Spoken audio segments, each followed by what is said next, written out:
Hi everyone, welcome back to the Airing Austin YouTube channel. My name is Austin, and today we're going to be talking about House of the Dragon Season 1, Episode 9, which is the second to last episode, and I know this review is coming a few days late, to say the least. So not only is this the first episode where we don't have a gigantic time skip, but this is also the first episode where we don't see Rhaenyra. We don't see Team Black, I guess is what people are calling it, Team Green versus Team Black. That actually made it kind of weird for me, not being able to see Rhaenyra and Daemon and their reaction to Viserys' death, because Viserys is such a unique character, especially for me. He's going to be really missed, and I really want to see the impact of his death on all the characters. So not being able to see that right away, it feels like, I don't know, it might be boiling up to something. Rhaenys is going to be the one who delivers the news to both Rhaenyra and Daemon. We're going to see how that plays out in the finale, and it's going to be not good for anyone, especially on Team Green. This whole episode focuses a lot on House Green. We've got the Hightowers, we've got Alicent's sons, and then we've also got that jerkhead, Sir Criston Cole. I don't even want to mention him because he is just so annoying, because at first I'm like, he is like the Jon Snow character, and now he's like the Cersei character, which is kind of like a weird mixture of two different characters, but that's really not a bad thing because he is a character who takes action. He is not a character who just sits around and waits. I mean, he killed,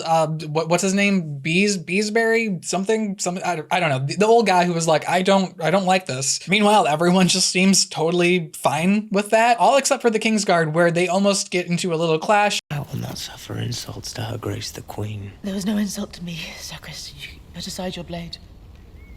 I think Cole is getting a little bloodthirsty here, so I wonder how he's going to go out. I don't think he's going to be making it past this season. I also don't see Rhaenyra's sons living past this season, although they have been proving me wrong so far. I thought they were going to perish like a few episodes back. On the flip side of things, I think that they're probably going to lose someone like Aemond, just because he is a copy and paste version of Daemon, so we don't really need two of those. It really just boils down to one is on Team Black and one's on Team Green, and that is it. You can just find one of them on wish.com. Other than that, I don't really know who else on Team Green may go. I could maybe say like Alicent, or maybe even Otto, maybe like a really higher up kind of death, something that we may not even see coming. But that's only because the showrunners so far have been making a lot of scenes for the sake of shock factor. Take for instance the scene where Rhaenys actually crashes the king's coronation party, and it really led to nothing ultimately. Okay, there's an intimidation factor there. Other than that, I just don't see why that scene had to be there, other than to be shockful. And otherwise, it is in episode 9, where Game of Thrones episode 9, it's something that you really look forward to. It's something that shows a lot of plot progress, or maybe a big twist that the show has been leading up to. That scene just was not really foreshadowed, unless if you want to count Helena's like witchy imagery saying,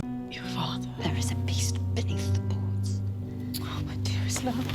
This whole episode is actually about King Viserys' death and how Team Green is handling that. And they're handling that in a really rugged, weird way. And then there are these great houses sworn to Rhaenyra saying, hey, we don't really agree with this. And so the Hightowers are picking them off one by one. It just feels so uncoordinated, especially for someone like Otto Hightower. I wouldn't really expect a smarter character like him to be in this kind of situation, especially since his ultimate goal is to have his family rule on the Iron Throne. I believe the whole plot was really just jarring. We spent a good 30-40 minutes just searching for Aegon and learning more about how awful this character is. But we've also already seen him be a vile scumbag of a person. And by the end of this episode, where he does get crowned king, it makes you wonder, does he actually enjoy all of this new attention? Is this a new power that he's going to abuse? Where's he going with this, and what is he going to do next? So seeing Aegon in this new position, it's going to be really interesting seeing exactly what he does with that and how he grows as a character from here on. Alicent Hightower, she's starting up her OnlyFans account in Westeros. No, they aren't doing this. They're doing that. No, they're doing that. No.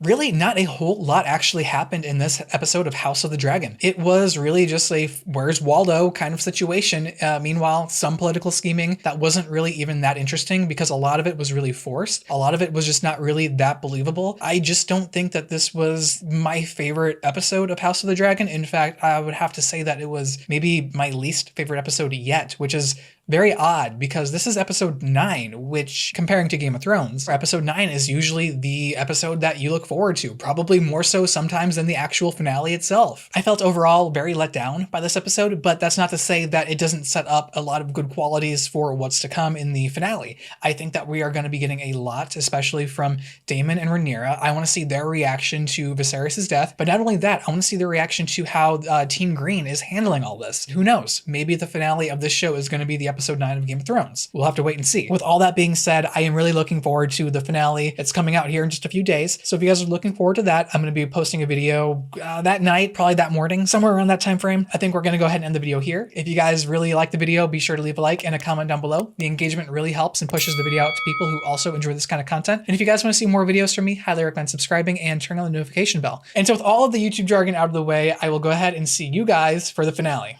Take care.